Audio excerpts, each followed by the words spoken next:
auditeurs, chères auditrices, bonjour, bienvenue dans votre émission bimensuelle proposée par le CJD, l'association de dirigeants d'entreprise qui osent être dirigeants autrement.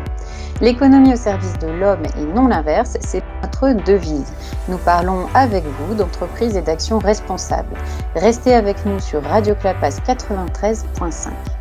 Notre monde est mal barré, c'est possible mais pas fichu. Dans notre série dont nous sommes les héros, on parle des objectifs de développement durable fixés par l'ONU pour sauver le monde. Ce sont les ODD et il n'y en a non pas un, ni deux, ni trois, mais 17. Il faut bien ça. Universel, il se décline pour un territoire, une ville, une entreprise, un citoyen. Vous voyez où on veut en venir ? Aujourd'hui, on parle de climat et avant de vous en dire plus, je souhaite dire bonjour à notre invité de choix, Jean Jouzel, que nous accueillons avec nos deux animateurs jeunes dirigeants, Pierre qui vient de créer une société de services à domicile responsable et Richard qui est coach d'entrepreneurs. Bonjour, je tenais tout d'abord à remercier Jean Jouzel qui est notre invité spécial aujourd'hui sur cette émission de Radio Clapas. Donc Jean Jouzel, vous avez un parcours assez impressionnant en tant qu'expert du climat, et notamment on va revenir un peu sur votre biographie. Vous êtes né d'abord en Bretagne, je crois, à côté de Rennes ou à Rennes, et puis vous avez fait des études dans la partie laboratoire sciences du climat, et puis vous êtes arrivé comme responsable au CEA et enfin directeur de recherche. Vous avez fini votre carrière en tant que directeur de recherche, je crois, au CEA. Vous avez publié de nombreux travaux, notamment sur le réchauffement climatique, donc ça tombe bien parce qu'on va en parler aujourd'hui longuement dans cette émission. Et notamment, vous avez fait des travaux sur tout ce qui était, je crois, paléo-climatologie. Vous allez peut-être nous dire un peu ce que c'est. Et puis, vous avez un engagement qui est un engagement fort au sein du GIEC, qui est en fait le groupement des experts sur le climat. Et enfin, vous êtes membre scientifique, je pense, du Conseil économique, social et environnemental, le CESE, qui a, je crois aussi, comme bras armé maintenant, la Convention citoyenne sur le climat dont on va parler dans cette émission. Et vous avez été aussi membre du Conseil stratégique de recherche, donc un parcours très très riche au sein de ce thème qui est le climat. Vous avez reçu de nombreuses distinctions sur votre parcours à la fois académique et puis d'engagement. Vous êtes membre de l'Académie des sciences, membre de l'Académie d'agriculture de France. Et puis, vous avez bien sûr eu aussi, vous êtes commandeur de la Légion d'honneur. On est vraiment très honorés aujourd'hui de vous avoir parmi nous. Merci. Et maintenant, je propose à Virginie de lancer cette émission avec sa chronique. Attention, chaud devant, on espérait que la crise sanitaire au moins aurait un effet positif sur le climat, eh bien non, il va falloir se retrousser les manches de gré ou de force. Est-ce que vous avez déjà traversé le désert ? Sinon, il faut que vous imaginiez cette expérience. Vous êtes dans un bus, en convoi, on avance vite, on admire, on ne voit pas bien autour, on fait notre vie. Il y a de la poussière, il y a du soleil, il y a les autres autour. Le convoi entier s'étale sur la grande route, la plus construite, directe et confortable. Sauf qu'avec une longue vue, on voit très nettement depuis les années 70 un immense précipice droit devant. La route, c'est notre mode de vie et nos modes de croissance industrielle. Le précipice, c'est une augmentation de la température globale de la Terre. Depuis l'ère pré-industrielle, on a déjà fait un peu plus de 1 degré. On redoute 4 degrés supplémentaires en 2100. Les scientifiques du 19e voyaient ce précipice, mais à 3000 ans de eux. Il est pour 2100. Quelques degrés, ça ressemble à un petit fossé, mais sur notre écosystème, dont l'équilibre est incroyablement subtil, c'est dévastateur. Vous voyez comme un petit virus dans un pangolin peut mettre le bazar sur Terre ? Eh bien, ces 4 degrés, c'est la fonte des glaces, soit 70% des ressources en eau potable menacées, la montée du niveau des océans, rognant les surfaces habitables et cultivables quand les bouches à nourrir atteignent 8 milliards. Ce sont des milliers d'espèces animales et végétales en extinction, c'est la biodiversité. Des catastrophes naturelles plus fréquentes, plus violentes. Certains pays qui deviendront si chauds qu'ils seront inhabitables. Et à ce rythme, l'ONU estime qu'1 milliard de personnes peuvent être obligées de se déplacer d'ici à 2050. Avec les menaces immenses que cela pose en termes de géopolitique, de santé, de pauvreté, d'habitat, d'alimentation et même de guerre. Faites entrer l'accusé du réchauffement climatique, les gaz à effet de serre. En gros, certains gaz, en particulier le dioxyde de carbone, une fois dans l'atmosphère, forment comme une espèce de couvercle, une serre, qui renvoie sur Terre une partie du rayonnement solaire.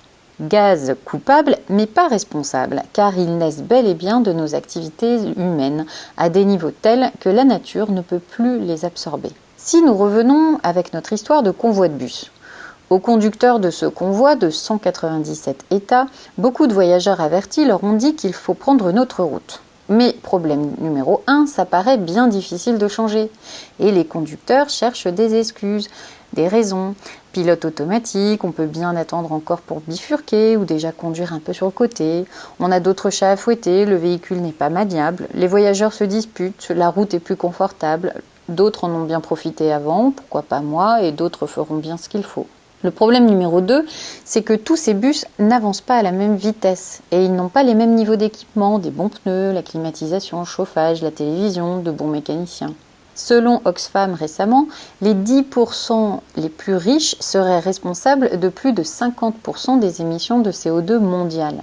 Mais la moitié des plus pauvres, qui ne met que 7% des émissions de gaz à effet de serre, sont les plus affectés par le réchauffement climatique. Or, la NASA promet la disparition de notre civilisation industrielle par suicide, d'une part en raison de l'épuisement des ressources planétaires et d'autre part par les inégalités de richesse devenues insoutenables. Autrement dit, notre système de croissance économique est à bout de souffle. Ça paraît loin ? En France, 62% de la population est désormais exposée de manière forte à des risques climatiques extrêmes. Ce 12 décembre, on fête le 5e anniversaire de l'accord de Paris, le premier accord mondial sur le climat. La quasi-totalité de la planète s'engage à contenir le réchauffement nettement en dessous des 2% et si possible 1,5 degré. Respecter ces accords de Paris, c'est encore possible. C'est un peu chaud patate, mais c'est possible si et seulement si chacun fait sa part. Cela incombe aux 3/4 aux États et aux entreprises, surtout les multinationales, mais aussi à plus d'un quart aux citoyens. Nous pouvons consommer mieux, consommer moins, local, prendre plus le vélo, moins l'avion, etc. On peut aussi renforcer notre puissance collective pour pousser les puissants d'aujourd'hui à agir plus vite et plus fort. Les mouvements fleurissent, alors allons-y, il faut tourner le volant et changer de route. C'est ce que font par exemple en ce moment les 150 membres de la Convention citoyenne pour le climat qui interpellent notre gouvernement. C'est ce qu'ont initié 6 jeunes citoyens portugais dans un procès inédit. La Cour européenne somme actuellement les 33 pays attaqués en justice, dont la France, de répondre à la plainte pour avoir échoué à faire leur part afin d'éviter une catastrophe climatique. Vous êtes chaud ? Vous pourriez même y prendre goût, alors place à l'action. Monsieur Jouzel, j'ai envie de vous poser une première question. Qu'est-ce qui vous a amené dans votre parcours à vous intéresser au climat pour que les auditeurs de Radio Clapas comprennent un peu d'où vous parlez et pourquoi vous êtes engagé dans cette action de combattre les méfaits finalement de nos actions humaines et citoyennes sur le climat? Oui, c'est un peu le hasard. Alors pour rebondir sur la présentation de Pierre, je suis né à Janzé, c'était une époque, je suis né dans une... Mes parents étaient agriculteurs, c'était une époque où effectivement les accouchements avaient lieu à la maison. Donc je suis né à Janzé, ma ville natale à côté de Rennes, j'ai fait des études, disons jusqu'à une école d'ingénieur à Lyon, l'école supérieure de chimie de Lyon, et je souhaitais faire une thèse, je souhaitais faire de la recherche et on m'a proposé une thèse sur la formation de la grêle, donc étude des glaces.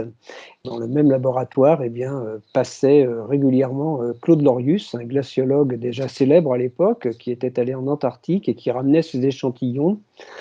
Et c'est ça qui a guidé ensuite ma carrière scientifique, l'étude des glaces polaires. J'y ai contribué, pas tout seul, c'est un travail d'équipe, mais disons cette contribution s'est placée à partir de l'analyse des glaces qui nous permet de reconstituer les variations climatiques du passé. J'ai travaillé sur différents forages en Antarctique, au Groenland. Le plus long couvre les 800 000 dernières années. Ça, c'est mon domaine d'expertise. Ce sont vraiment c'est la reconstruction des climats du passé. Ce qui m'a intéressé, c'est avant tout ce en quoi ces climats du passé, ce qu'ils nous apprennent de pertinent vis-à-vis de l'évolution future du climat. Et c'est un peu par chance, mais disons, j'ai eu effectivement la chance de participer à la découverte du lien entre à effet de serre et climat dans le passé. C'était dans les années 80, nous avons montré que, eh bien, sur les 150 000 dernières années, il y avait des variations conjointes du dioxyde de carbone, du méthane et du climat.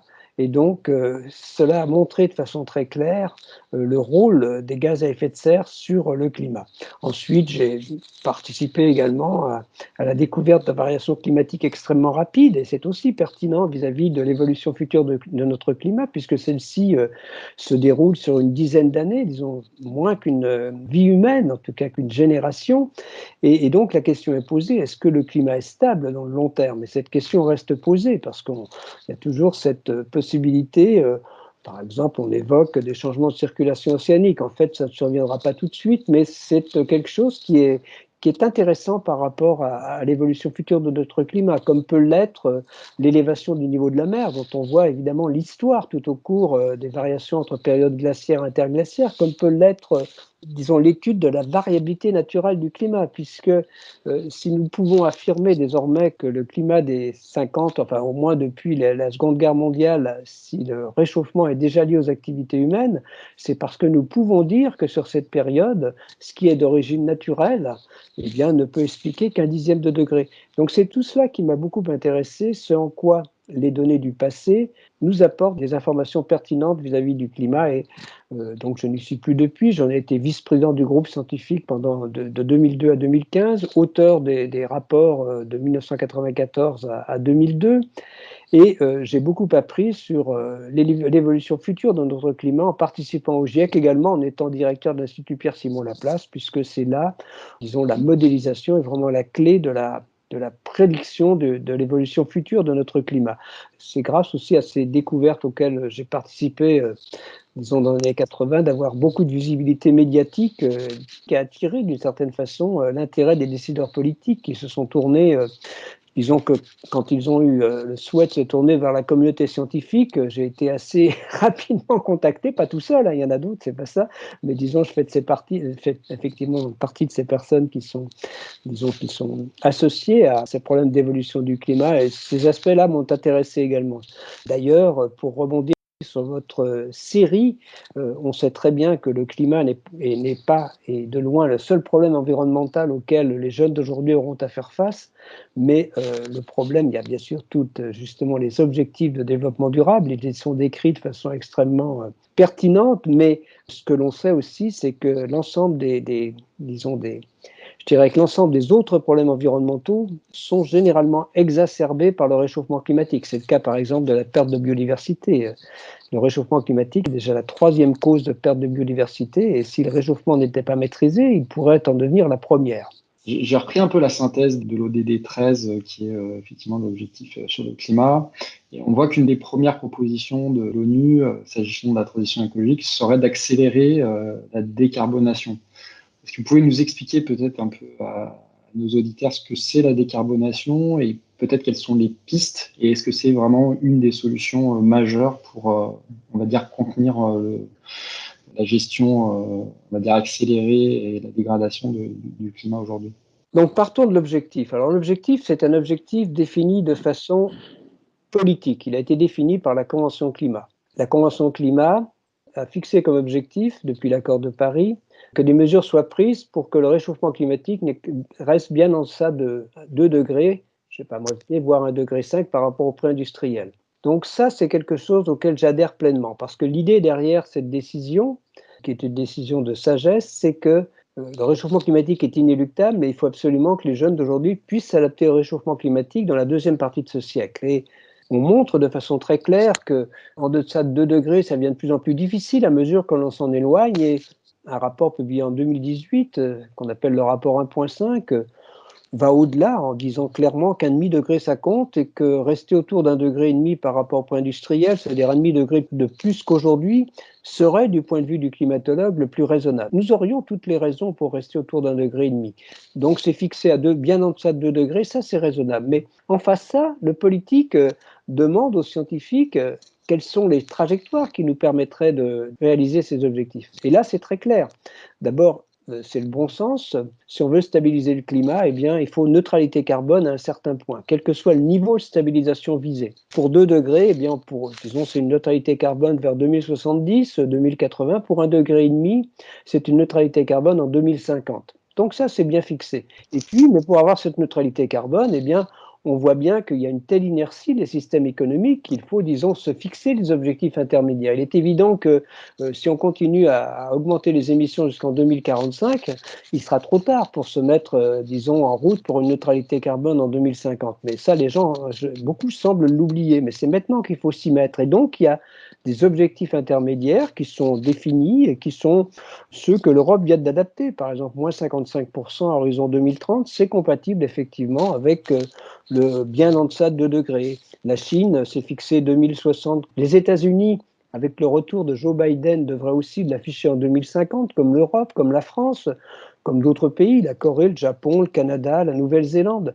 Les pays qui, pour le moment, ont réaffiché et affichent objectif neutralité carbone, disons, raisonnable par rapport à l'objectif de l'accord de Paris, ça représente grosso modo d'ores et déjà les 2 tiers des émissions. Disons, ces pays sont responsables des 2 tiers des émissions, ceux que j'ai cités. Mais le problème, il est qu'il y a des objectifs qu'il faut respecter à horizon 2030, sinon, du point de vue, ce ne sera pas possible. Et on a quand même le sentiment que, disons, la réalisation de ces objectifs, nous en sommes loin. Par rapport aux accords de Paris tels qu'ils ont été pris il y a 5 ans, il y a des engagements qui ont été pris. Tous les pays pratiquement ont ratifié l'accord de Paris. Les États-Unis vont y revenir. Mais il faudrait multiplier par 3 ces engagements de réduction pour avoir des chances de rester en deçà de 2 degrés, les multiplier par 5 pour 1,5 degré. En fait, actuellement, si on ne fait rien d'autre que les engagements qui ont été pris, eh bien, sur les 10 prochaines années, jusqu'en 2030, eh bien, nous irions vers au moins 3 degrés, voire 3,5 degrés. Et c'est beaucoup trop par rapport à la capacité d'adaptation. Il y a des pays extrêmement vulnérables, d'autres qui le sont moins, mais globalement, ce sera quasiment très difficile dans beaucoup d'endroits de s'adapter au réchauffement, à un réchauffement de 3, voire 3 degrés, voire 4 degrés. Disons, il faudrait remonter l'ambition de l'accord de Paris, mais pas à la marge. Il faudrait vraiment la multiplier par 3. C'est un peu l'espoir, mais on voit bien que d'abord, disons, c'était l'espoir de l'accord de Paris que ce rehaussement de l'ambition soit acté en 2020, fin 2020, juste avant le départ de l'accord de Paris. Ce ne sera pas le cas, tout simplement parce qu'il n'y a pas vraiment de conférence climat cette année, pour une autre raison, bien sûr, la pandémie. Mais même si c'est fait en 2021, il faut effectivement que ce rehaussement de l'ambition, ce soit vraiment une multiplication de l'ambition des pays par 3, par 4, voire par 5 pour certains. Et on en est quand même loin. Donc voilà, c'est un peu ça la difficulté. Et même en Europe, effectivement, cette ambition moins 55% à laquelle j'adhère, elle est difficile à mettre en œuvre et j'espère pouvoir voir en 2030 des engagements qui sont tenus. C'est ça qui est important. J'aime bien les engagements à horizon 2050-2060, mais j'aimerais voir en 2030 des engagements qui soient tenus. Et ce n'est pas si facile, ni en Europe, ni en France d'ailleurs. On peut en rediscuter à partir de la Convention citoyenne sur le climat, évidemment. Par exemple, vous parlez d'objectifs intermédiaires à moins 55, juste pour que nos éditeurs comprennent, ça veut dire quoi concrètement, moins 55%? Alors d'abord, moins 55%, c'est par rapport à 1990. Alors l'Europe l'Europe s'était engagée dans la deuxième phase du protocole de Kyoto à un objectif de diminuer de 20% ses émissions, disons à la fin 2020, par rapport à 1990. Elles ont diminué de 24%.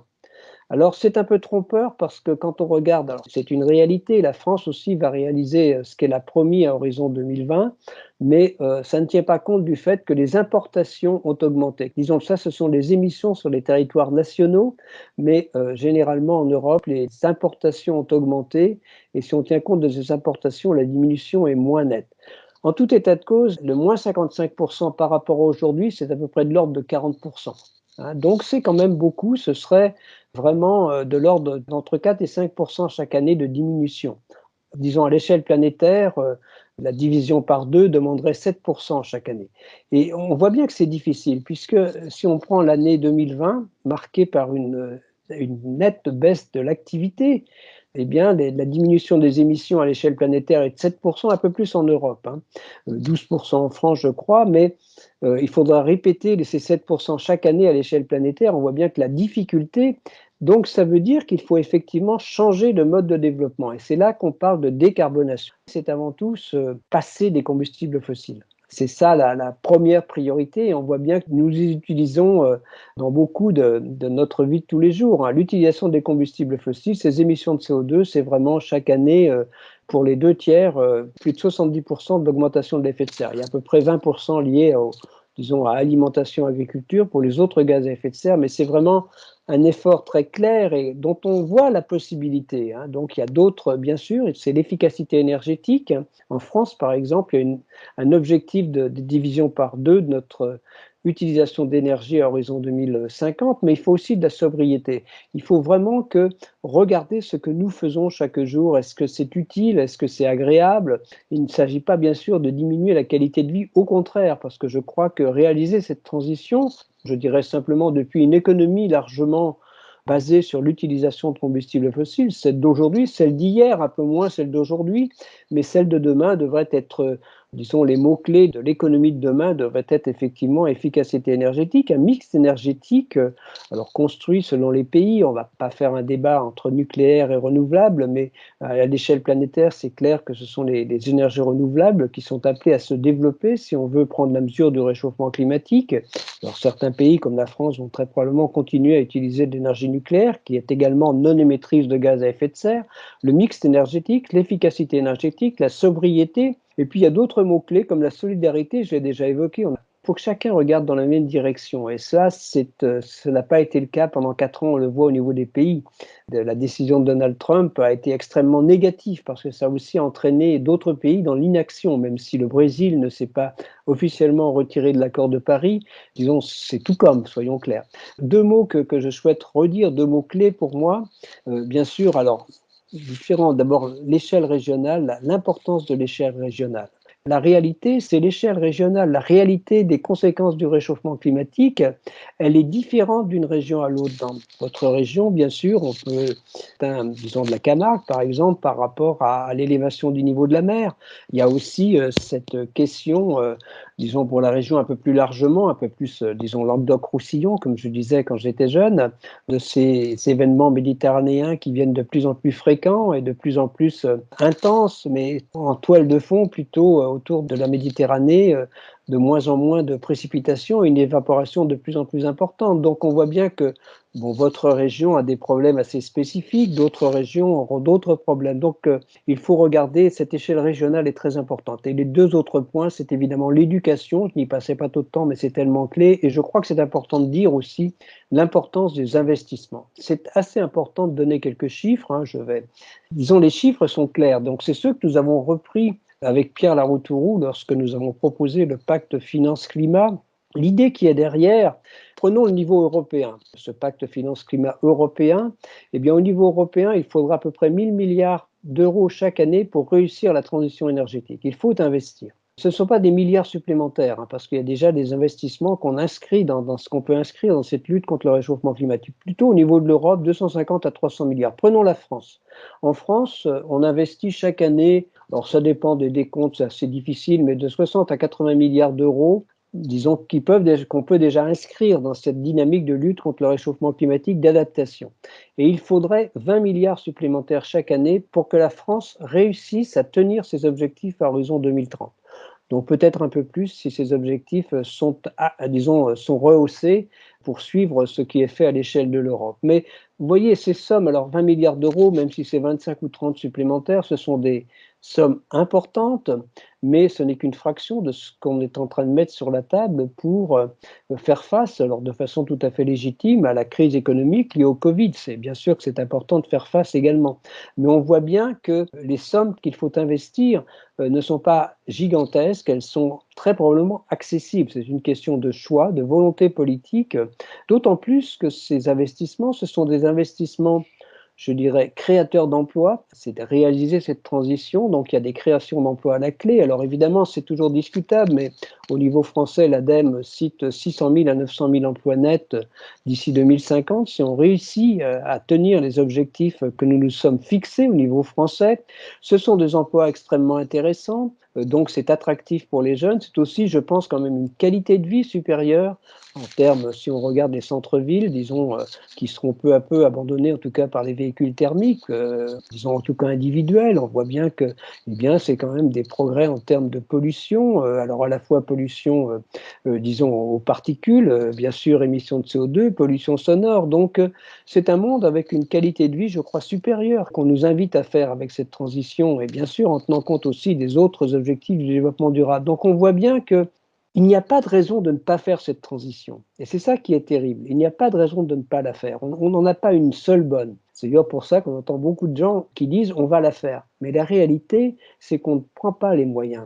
Vraiment, quand on regarde du point de vue, cette transition, elle est inéluctable. Les jeunes d'aujourd'hui n'accepteront pas que, dans une dizaine d'années, n'accepteront pas que nous allions comme ça vers des réchauffements de 4 degrés qui rendront leur vie difficile dans la deuxième partie de ce siècle. Et comme elle est inéluctable, eh bien, ce seront les secteurs d'activité, je crois, disons, les individus, les pays qui le prendront en compte le premier, qui s'y engouffreront les premiers, qui gagneront, je parle bien économiquement, pas simplement écologiquement, mais économiquement, c'est de l'intérêt des entreprises à intégrer, disons, cette transition énergétique, alors ça peut être différent d'une entreprise à l'autre, dans leur dynamique de développement. C'est ça que je veux dire. Donc, c'est clair que ce n'est pas du tout une punition, au contraire, ce sont beaucoup d'opportunités, beaucoup de création d'emplois et je crois de qualité de vie. Merci beaucoup Jean Jouzel de nous rappeler à tous que nous pouvons voir cette nécessité de changer nos modes de vie comme un processus aussi très positif.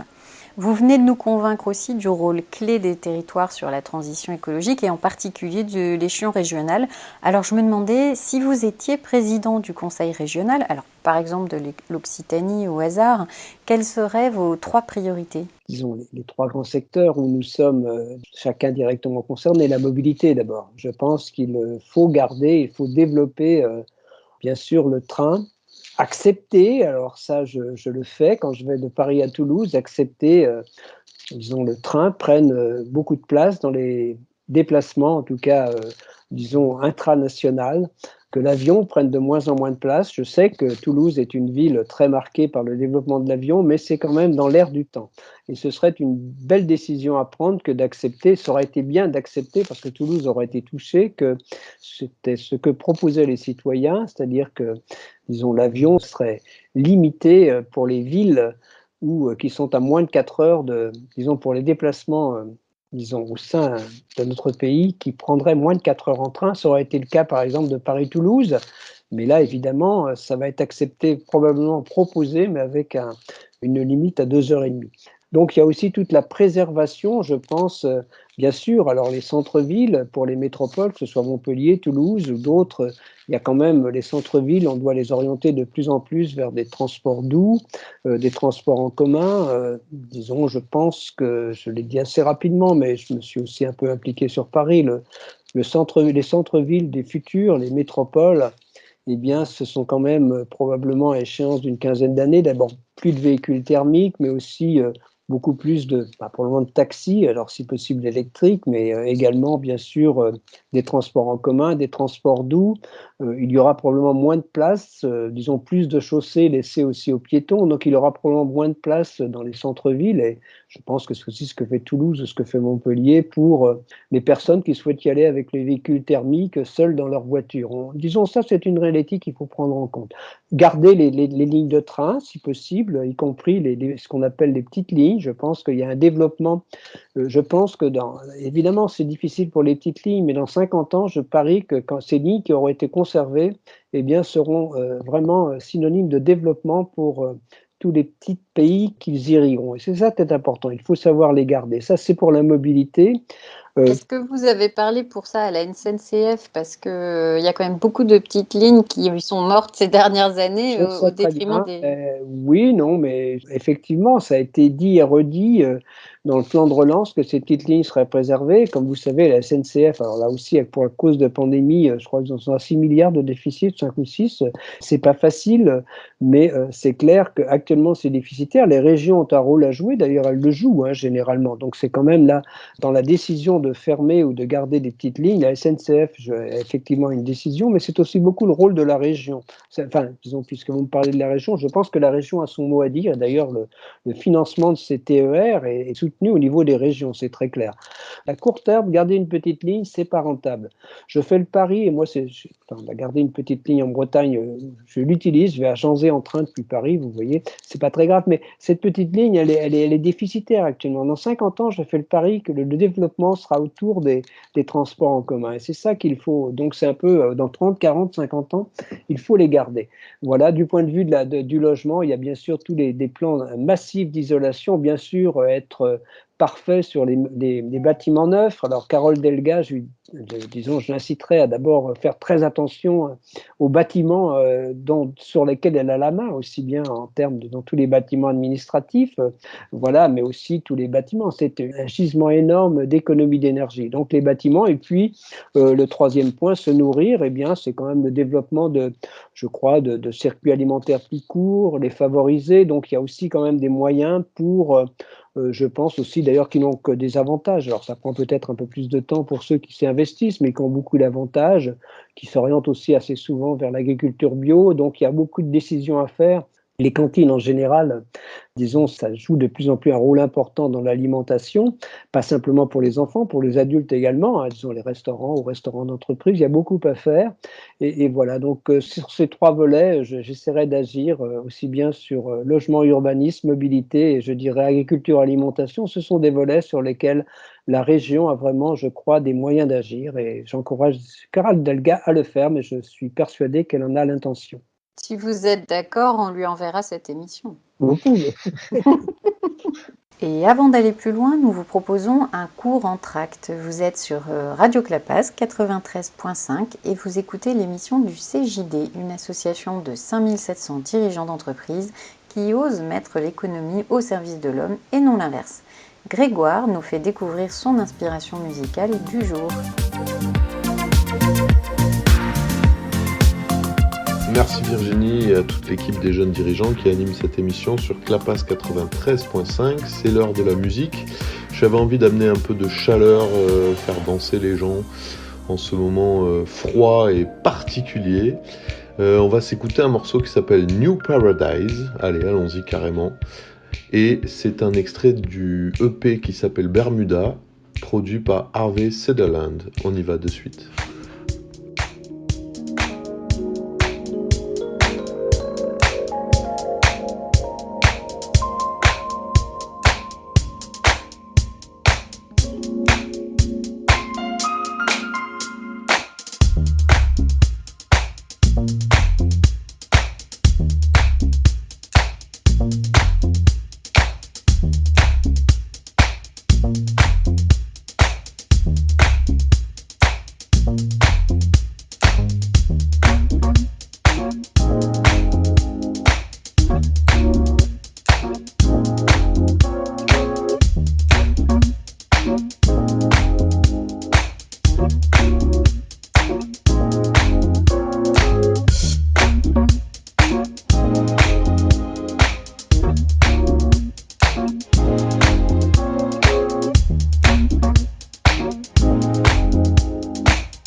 Sur la partie économique de la chose, vous avez dit à peu près, si j'ai bien retenu le chiffre, 20 milliards d'investissements supplémentaires au niveau de la nation. Si on regarde nos régions, Oui. on a 15 régions, 14 ou 15 régions en France, donc ça fait à peu près, on va dire, Notre Matali à peu près 1 milliard Les 2 par milliards, région. c'est une grande région quand même. Voilà, et 2 milliards sur l'Occitanie. Donc, ça veut dire il faudrait à peu près que l'investissement, on va dire, au niveau d'une région soit à peu près à hauteur de 2 milliards sur la mobilité, sur effectivement les circuits courts alimentaires et peut-être d'autres choses. Après, moi, Logement la question, urbanisme, logement et urbanisme, effectivement, sur la partie bâtiment. On a commencé à toucher du doigt aussi tout ce qui est énergétique. Je pense que la partie énergétique est plus finalement un budget au niveau national, enfin, une organisation certainement un peu différente, mais peut-être pas. C'est-à-dire que s'il y a une transformation de l'énergie vers de l'énergie, on va dire, verte,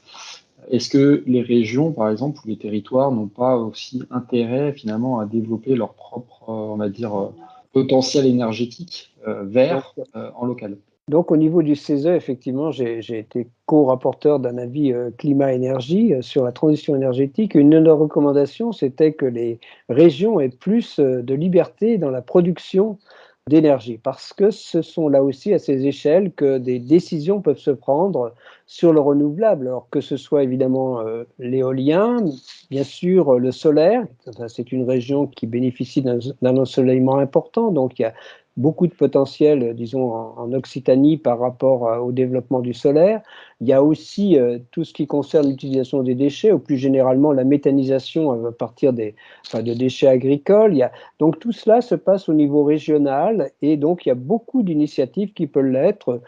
C'est vrai aussi pour l'utilisation de la biomasse en général, hein, quelle que soit sa forme. Donc oui, je crois que la production d'énergie, et aussi d'ailleurs la distribution, devient de plus en plus. Il y a des entreprises locales qui commencent à distribuer aussi de l'énergie.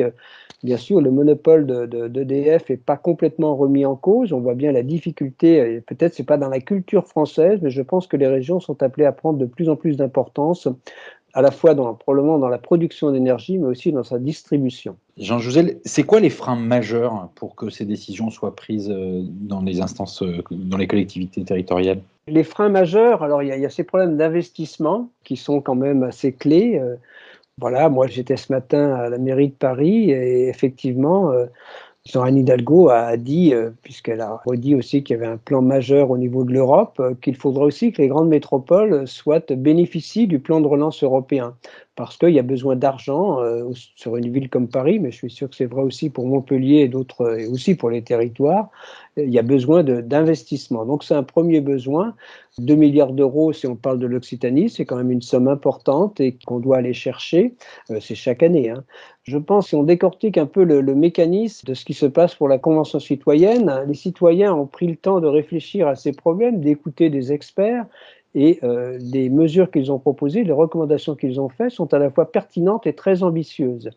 Mais il y a effectivement, parmi ces recommandations, certaines dont le décideur politique, d'ailleurs en premier lieu Emmanuel Macron, pense qu'elles ne seront pas acceptées par les citoyens, par la population, je dirais, ne mélangeons pas. Disons, même si les citoyens les ont proposées, c'était l'espoir, c'est-à-dire que le fait que les citoyens les proposent, elles seraient plus facilement acceptées, mais visiblement, il y en a certaines qui n'auraient peut-être pas été bien acceptées. Je peux prendre par exemple, celle de la limitation à 110 km/h sur les autoroutes. Moi, j'y suis favorable, je l'ai dit, il y a 7 à 10% de diminution des émissions liées à la mobilité automobile, hein. J'y suis favorable. Elle a été mise de côté par Emmanuel Macron, et je pense que beaucoup de la population française, disons une large population, a dit ouf.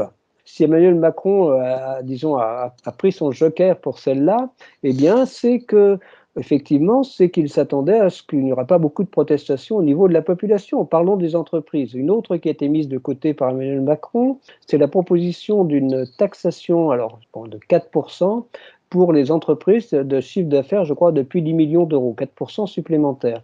Là aussi, ça a été mis de côté par Emmanuel Macron, disons pour des motifs d'activité économique, mais je pense que parmi les jeunes dirigeants ou les dirigeants, peut-être certains n'auraient-ils pas, pris cette mesure de bon cœur. Peut-être certains, d'autres peut-être.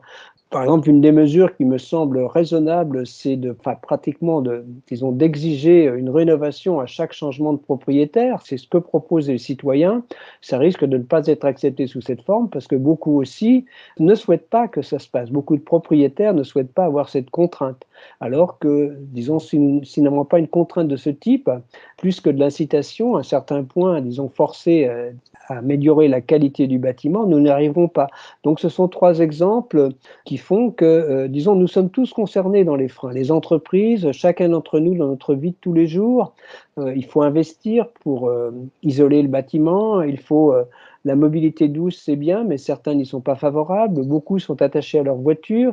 Une autre mesure, l'arrêt de la publicité sur le SUV qui était aussi proposée, bien les lobbies automobiles, disons, sont montés rapidement contre. Et il y a beaucoup, en fait, on voit qu'il y a beaucoup de nos concitoyens qui restent attachés à acheter des grosses voitures et qui veulent la liberté d'acheter des grosses voitures, alors que c'est clairement l'achat des grosses voitures qui est largement à l'origine de l'augmentation des émissions sur le volet mobilité, en tout cas, disons, au niveau planétaire.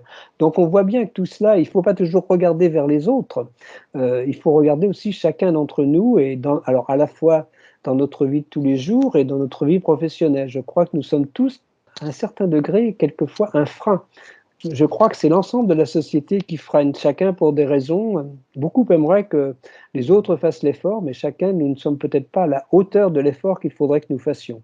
C'est pour ça qu'on a des élus et qui représentent l'intérêt collectif.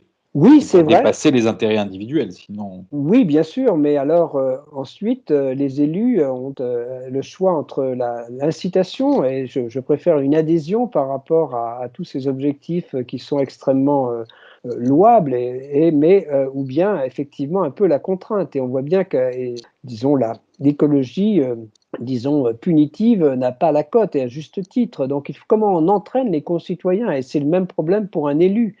Ça a été le cas d'Emmanuel Macron, et je pense que nos parlementaires reculeront vers des mesures dont ils pensent qu'elles sont impopulaires. Alors que ces mesures, il faut avoir le courage, il faut avoir cette vision politique. On reprendra toujours l'exemple de mesures dont on pensait qu'elles allaient être impopulaires, comme, disons, arrêter de fumer dans les restaurants, et 8 jours après, tout le monde avait dit « ouf !» Donc, c'est très bien. Donc, à un moment, il faut aller au-delà, et c'est ça le rôle du politique, des élus, effectivement, de passer sur ces craintes de refus de certaines mesures, par vous, par moi, par les citoyens. Il faut justement, je ne dis pas imposer, mais essayer d'entraîner dans un cercle vertueux et ambitieux l'ensemble des populations. Disons, bien sûr, en France, il faut que nous respections nos objectifs, mais au niveau planétaire, c'est cela qu'il faut faire. Et c'est aussi le rôle des élus d'avoir cette force d'entraînement. En tout cas, je le conçois comme cela. Merci. Est-ce que vous auriez quelques idées d'actions très concrètes que nous, dirigeants d'entreprise, on pourrait inciter à faire auprès de nos salariés et qu'on peut aussi nous-mêmes appliquer dans nos entreprises? Oui, bien là aussi, oui, pour les entreprises, bien sûr. Alors, ça dépend du type d'entreprise. Je pense qu'il n'y a pas de secteur d'activité qui soit, je l'ai dit, je le redis, qui puisse se dire que le réchauffement climatique, ce n'est pas son affaire. Il y a beaucoup d'opportunités aussi. Disons, pour une entreprise, je pense qu'il faut que le tissu économique se développe, disons, sur cette trajectoire de transition énergétique et, disons, écologique inéluctable. Donc, il y a aussi des possibilités de développement qu'il faut exploiter. Il y a à la fois une incitation par rapport aux salariés. Je pense que dans la vie de tous les jours, il y a effectivement des petits gestes, donc ne serait-ce que, par exemple, ce qui monte beaucoup en puissance actuellement, c'est l'utilisation, alors nous sommes en train de le faire, je le sais, mais des moyens électroniques. Donc il faut avoir un regard, par exemple, les 2 postes qui sont en développement très importants, ce sont l'utilisation en termes d'émissions de gaz à effet de serre, tout ce qui concerne le numérique, et puis ce qui concerne évidemment la mobilité. Donc le numérique, ça joue effectivement, je pense, dans certaines des entreprises, il faut être attentif lorsqu'on change un processus, lorsqu'on change une façon de travailler, à ce que ce changement soit effectivement un gain net, enfin en tout cas c'est mon souhait, en termes d'émissions de gaz à effet de serre. Donc là, je pense que beaucoup d'entre vous, allez être non pas confrontés, mais allez discuter avec les salariés, avec vos salariés, vos collègues, du travail à domicile, par exemple. Il va y avoir, j'imagine, beaucoup de discussions sur les semaines, les mois qui viennent. Est-ce qu'on change un peu le mode de travail, la façon de travailler de nos entreprises? Je crois que ça va être quelque chose que vous allez évoquer. Et je crois que cette évocation passe par un bilan net à chaque fois. Comment est-ce qu'on réfléchit? Qu'est-ce qu'on gagne en termes de mobilité des agents, qu'est-ce qu'on perd en termes d'utilisation de moyens informatiques, c'est tout cela qu'il faut peser. Donc, je pense que vous aurez dans les semaines et mois qui viennent beaucoup d'occasions de prendre des décisions, et toute cette décision, enfin c'est mon souhait, elle devrait être prise en pesant le pour et le contre par rapport aux émissions de gaz à effet de serre dont elles sont potentiellement responsables. C'est un peu le conseil, ça dépend d'une entreprise à l'autre, et bien sûr inciter les salariés eux-mêmes, s'il y a, je crois, un cercle vertueux qui se développe au sein de l'entreprise, ça encourage les salariés à être aussi plus vertueux, chacun d'entre nous, dans la vie de tous les jours, comme citoyen. Il y a un rôle de l'entreprise extrêmement important. Alors, je ne peux pas aller plus loin dans les détails parce que ça dépend d'une entreprise à l'autre, évidemment. Je peux témoigner effectivement que ça va être un vrai sujet, effectivement, par exemple, le télétravail, hein, parce que pour le coup, c'est nous dirigeants qui pouvons être très impopulaires, hein, comme les politiques peuvent être très impopulaires envers la nation, mais effectivement, quand on encourage le télétravail, on est presque mal compris aujourd'hui pour vous refléter la réalité du terrain, parce qu'on a des salariés qui nous demandent plutôt de revenir au travail en bureau pour des raisons aussi sociales, finalement de convivialité, elles sont aussi très importantes. Et c'est tout cet équilibre qui est très compliqué. Récemment, on a fait la section de Montpellier des jeunes dirigeantes à la rencontre d'élèves de 3e. Il a fait un sondage justement sur est-ce que vous souhaiteriez travailler en entreprise ou en télétravail. 80% des jeunes ont répondu qu'ils préféraient aller en entreprise plutôt que télétravailler. Donc on voit même que chez les jeunes, et pourtant moi je suis plutôt un fan du télétravail, hein, je pousse les gens qui peuvent l'être à être en télétravail. Et on voit bien que le système aujourd'hui d'éducation, la façon dont on a pris les habitudes de travail pousse globalement tout le monde à venir travailler en entreprise. Il y a tout un paradoxe. Oui, mais le télétravail prendra quand même une place, alors peut-être petit dans certaines entreprises, plus grande dans l'autre. Je pense que le télétravail, vous y réfléchissez de toute façon. Donc c'est une dimension, et avec une dimension, disons, émission de gaz à effet de serre qu'il faut aussi prendre en considération. Disons, mais moi aussi, je suis très attaché au caractère social de l'entreprise et d'être dans l'entreprise, bien sûr. Est-ce que vous pensez que la notion d'écocide, dont il a été question dans la Convention citoyenne pour le climat, peut être appliquée et comment? Et est-ce que vous pouvez juste expliquer à l'auditeur un petit peu ce que ça représente? J'ai eu la chance donc d'être immergé dans la Convention climat, donc je suis membre du comité de gouvernance, donc effectivement le rôle du comité de gouvernance c'est qu'on n'en parle pas, c'est-à-dire l'objectif du comité de gouvernance c'est que les choses se passent bien, et donc que l'on ne parle pas du comité de gouvernance, l'avantage c'est qu'on a vécu je continue à vivre toute cette vraiment magnifique aventure des citoyens de l'intérieur. Et donc, j'ai vécu cette discussion de l'écocide. Alors, l'écocide tel qu'il était proposé par les citoyens, donc beaucoup se sont battus et se sont vraiment engagés sur l'écocide basé sur les limites planétaires. Il y a des limites planétaires, donc bien sûr, si vous parlez des ODD, les limites planétaires sont assez souvent évoquées en termes de biodiversité, de cycle de l'azote, donc il y a 7-8 limites planétaires, pas que le réchauffement climatique, hein, c'est l'ensemble. Et donc cette présentation d'un écocide, si les limites planétaires étaient dépassées, c'est un peu la recommandation des citoyens, a été un peu retoquée. Alors elle a été prise, donc on a gardé l'écocide non pas comme crime, mais comme délit. Donc le mot a été gardé, un peu pour faire plaisir aux citoyens, mais c'est édulcoré la mesure qui est proposée par Barbara Pompili par rapport à la proposition des citoyens. Je pense, c'est rare que je dise ça, sur les propositions des citoyens, je pense que cette mesure à partir des limites planétaires est effectivement assez difficile à mettre en œuvre parce qu'il n'y a pas ce sont des limites planétaires au niveau mondial, c'est peut-être difficile de les décliner au niveau national, mais disons c'était difficile, mais maintenant la mesure qui est prise par Barbara Pompili, en gros pollueur-payeur, mais vraiment pollueur-payeur tout de suite et sans délai et de façon très claire, avec disons des amendes ou en tout cas des coûts beaucoup plus élevés, peut être intéressante quand même. Donc l'écocide tel qu'il est endossé par Barbara Pompili et qu'il le sera, je pense, dans la loi, n'a pas grand-chose à voir avec l'écocide tel que l'envisageaient les citoyens, mais je pense que c'est une mesure, si elle est réellement appliquée, qui peut être aussi génératrice disons, d'amélioration globalement de notre environnement, et on en a bien besoin. Donc je ne suis pas du tout, même si ce n'est pas ce que souhaitaient les citoyens, je ne trouve pas ça négatif, au contraire, il faut le prendre de façon positive. Jean Jouzel, est-ce qu'il y a des mesures à prendre, quelles quelle que soit leur ampleur, hein, locale, régionale, ou nationale ou internationale, qui n'auraient pas de coût? Oui, alors des mesures qui n'auraient pas de coût, inciter à la marche par exemple, c'est ce que je fais, donc Disons que les mobilités douces, les transports en commun ont très peu de coûts. Disons qu'il y a beaucoup de choses qu'on peut faire. Disons que généralement, passer de la voiture au vélo ou, disons, au transport en commun, même si c'est de temps en temps en ville, au taxi, si possible électrique, ça viendra peut-être assez rapidement dans les centres-villes, disons à l'échelle de cette décennie. Ce ne sont pas souvent des coûts supplémentaires, c'est plutôt, disons, certaines personnes à juste titre. Alors, si vous êtes sur des territoires, ce n'est pas pareil, hein. Là, je parle pour, bon, bien sûr, chacun n'a pas le même, si vous habitez à 30 km de la ville sans transport en commun, la question ne se pose pas, on doit la voir de façon un peu différente.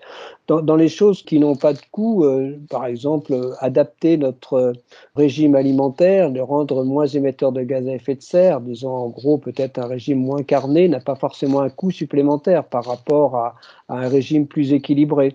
Voilà, donc dans le long terme maintenant, mais ça c'est dans le long terme, isoler avec les aides qui sont proposées actuellement, isoler un bâtiment, si on se place sur 10-15 ans, c'est gagnant. Pas tout de suite évidemment, il faut quand même l'investissement. Donc je crois qu'il y a beaucoup de choses qu'on peut faire, en tout cas à court terme, des choses très précises comme la mobilité douce, je dirais, ou la mobilité plus transport en commun, voilà, ou qui ne représente quand même pas beaucoup de coûts supplémentaires pour ceux pour lesquels et celles pour lesquelles c'est possible. Je l'entends bien, je comprends bien que ce n'est pas possible pour chacune d'entre nous.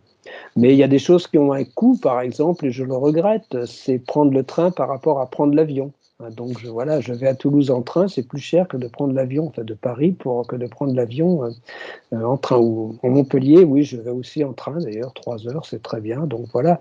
Mais c'est quand même assez cher, par exemple, hein, si on revient, hein, là, ça a plutôt un coût de prendre systématiquement le train, y compris par rapport à l'avion. Oui, c'est d'ailleurs quelque chose qui est assez incompréhensible pour le citoyen. Bien sûr. Quand on regarde les billets de Oui, train et les billets d'avion, aujourd'hui, on paye à peu près le même prix pour Paris-Montpellier. Enfin, on met à peu près le même temps et on paye à peu près le même prix. Donc, oui, mais c'est aussi, si on revient à la région, c'est aussi parce que, disons, les chambres de commerce régionales ou départementales subventionnent les compagnies aériennes pour qu'elles atterrissent dans leur aéroport, soyons clairs. Donc le coût, il est sur le contribuable aussi. Donc, alors, par différents mécanismes, il y a beaucoup de subventions qui sont, si le coût est très peu élevé, c'est qu'il y a beaucoup de subventions apportées aux compagnies aériennes, aux aéroports. Bien sûr, ça crée de l'activité et c'est quand même, disons, c'est un coût caché pour le contribuable. Et cela, on oublie d'en tenir compte très souvent. Et l'heure tourne sur Radio Clapas 93.5. Pierre, Richard, est-ce que vous avez une dernière question, une remarque, quelque chose qui vous brûle les lèvres à poser à Jean Jouzel? moi, j'en ai une, je suis fan d'innovation et je me dis quelle serait la solution la plus innovante ou peut-être les travaux de recherche qui sont peut-être que vous connaissez en ce moment sur les solutions potentielles qui sont les plus prometteurs en termes je veux dire, de basculement justement de ce climat. Est-ce qu'il y a des solutions vraiment nouvelles en Oui. termes de recherche et d'innovation qui peuvent nous sauver, entre guillemets? Oui, enfin, il y a des points importants, il y a des verrous importants, par exemple, au développement du renouvelable. Le stockage de l'énergie est un point important et disons, l'innovation qui rendra le stockage de l'énergie plus facile, moins cher, moins polluant, parce que les batteries actuelles peuvent être polluantes. Il y a quand même des progrès qui sont faits, disons presque chaque semaine, on a des articles sur des innovations proposées. Ce serait vraiment et il y a un grand projet, évidemment, stockage de l'énergie ou batterie en Europe.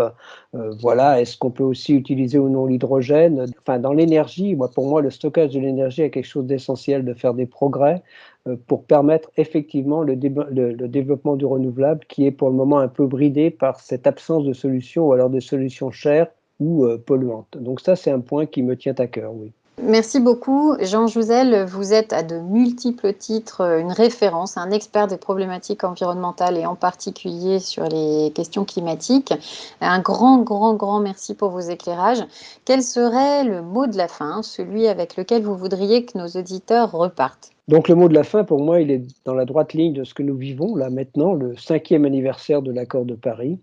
Donc j'aimerais vraiment que ces engagements qui sont pris, alors je dirais au niveau de l'Europe, au niveau de la France, au niveau de la planète, soient tenus.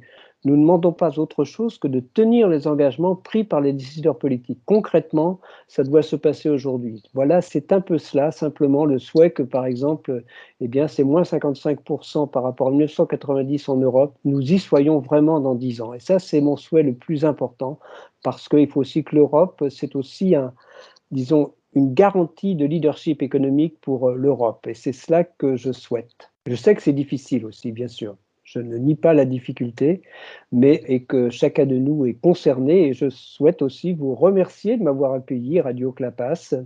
Voilà, les jeunes dirigeants, je sais que chacun dans votre domaine, chacun d'entre vous, vous êtes extrêmement motivés. Et bien sûr, voilà, j'espère que tout le monde, cette motivation se transfère à tout le tissu économique de votre région et bien sûr à l'ensemble des gens qui nous écoutent aujourd'hui sur Radio Clapas. Merci beaucoup pour ces mots d'encouragement. Vous pouvez compter sur nous pour faire ce qu'on peut à notre niveau déjà en tant que citoyen, en tant que dirigeant d'entreprise. Notre émission L'économie au service de l'homme touche à sa fin. Mais avant de vous dire au revoir, nous souhaitons partager avec vous, grâce à Anne, quelques minutes pour parler d'intelligence collective. Ce sont des pratiques que nous valorisons dans notre association pour être plus intelligents à plusieurs que tout seul. Anne, c'est à vous.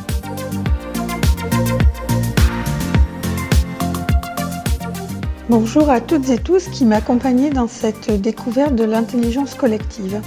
À l'occasion de cette 7e chronique, je vous propose un petit temps d'arrêt pour se rappeler ce que nous nous sommes dit depuis le début de cette aventure. Nous avons tout d'abord évoqué ces fabuleuses expériences qui ont prouvé que les groupes pouvaient être intelligents ou pas. C'est avec Francis Galton et sa foire au bœuf, Marvin Shaw et ses énigmes, ou bien Anita Woolley, surtout, que nous avons constaté la réalité de l'intelligence des groupes. Nous nous sommes parlé, grâce à Anita Woolley, du lien entre intelligence collective et sensibilité émotionnelle des participants, et je vous ai proposé de partir aux sources de l'intelligence collective dans la vie et au sein des êtres vivants qui nous entourent. Et nous avons vu comment l'intelligence collective entre humains se révèle grâce à la théorie des jeux et au fameux dilemme du prisonnier. Je vous reparlerai dans notre prochain rendez-vous d'un autre jeu, le jeu du bien commun, qui lui aussi montre que nous sommes des êtres coopératifs. Enfin, lors de la dernière chronique, je vous ai proposé un outil épatant d'intelligence collective, mis en place et élaboré depuis des décennies par les entreprises les plus performantes et surtout reproductible à distance par ces temps de télétravail, j'ai nommé la pause café. J'aimerais, avant d'aller plus loin dans la compréhension de ce qu'est l'intelligence collective et à quoi elle sert, comment on peut s'en servir et la faire grandir, vous partager un coup de gueule. Parce que l'intelligence collective est, comme on dit, mangée à toutes les sauces. On en parle dès qu'on veut souhaiter que les foules soient intelligentes, autrement dit, qu'elles fassent les choix préconisés par les auteurs de ces phrases, ou que les groupes soient plus productifs, plus joyeux, plus performants, moins râleurs, moins feignants.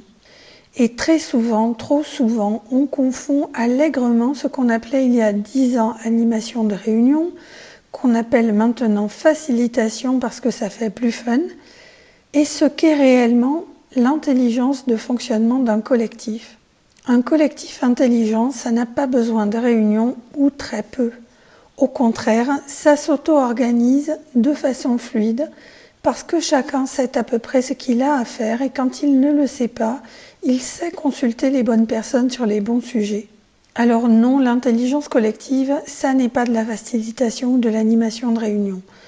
Vous aurez beau mettre en place la plus belle des facilitations avec des animations qui feront faire waouh aux participants, cela ne créera pas automatiquement de l'intelligence collective. Au pire, les gens ne se seront pas trop ennuyés. Au mieux, ils auront envie de recommencer. Et d'autres fois, vous verrez que les groupes se mettront simplement autour d'une table, commenceront à discuter et allez savoir pourquoi. Il se produira quelque chose de merveilleux qui stimulera tout le monde et le groupe en entier et lui donnera une envie folle de produire du résultat. Parce qu'on ne cherche pas à créer de l'intelligence collective pour rien. Et sans but, aucune intelligence collective n'émerge. C'est plutôt un groupe de potes, c'est convivial et bien fun, mais ça n'est pas de l'intelligence collective. L'intelligence collective émerge parce que le groupe partage un but, des objectifs, et que chacun dans le groupe est au service de cette vision partagée. Au passage, nous venons de nous dire 2 choses très précieuses et essentielles pour développer l'intelligence collective dans une entreprise, une association ou n'importe quelle organisation. L'autonomie est une des briques fondamentales de l'intelligence collective. Et l'intelligence collective, c'est un outil. Pour qu'elle existe, il faut qu'elle serve Comme une voiture, il ne sert à rien d'en avoir une si tu n'as nulle part où aller. Eh bien, l'intelligence collective, c'est pareil. Aucun intérêt si le groupe n'a pas de projet à réaliser. À très bientôt pour de nouvelles découvertes et d'ici là, prenez soin de vous et de vos proches. Et nous voilà déjà à la fin de cette émission, l'économie au service de l'homme, dédiée au climat. Un grand merci à notre invité, Jean Jouzel, à l'équipe de Radio Clapas 93.5 et aux jeunes dirigeants du CJD, Pierre et Richard aujourd'hui, avec qui nous éclairons un bout d'économie responsable tous les mardis à 17h. Vous pouvez retrouver les replays sur radioclapas.fr ou sur la chaîne YouTube du CJD Montpellier. Et d'ici là, n'hésitez pas, contactez-nous via la radio, les pages Facebook et LinkedIn du CJD Montpellier. Nous vous souhaitons de prendre bien soin de vous et de vos proches. Au revoir.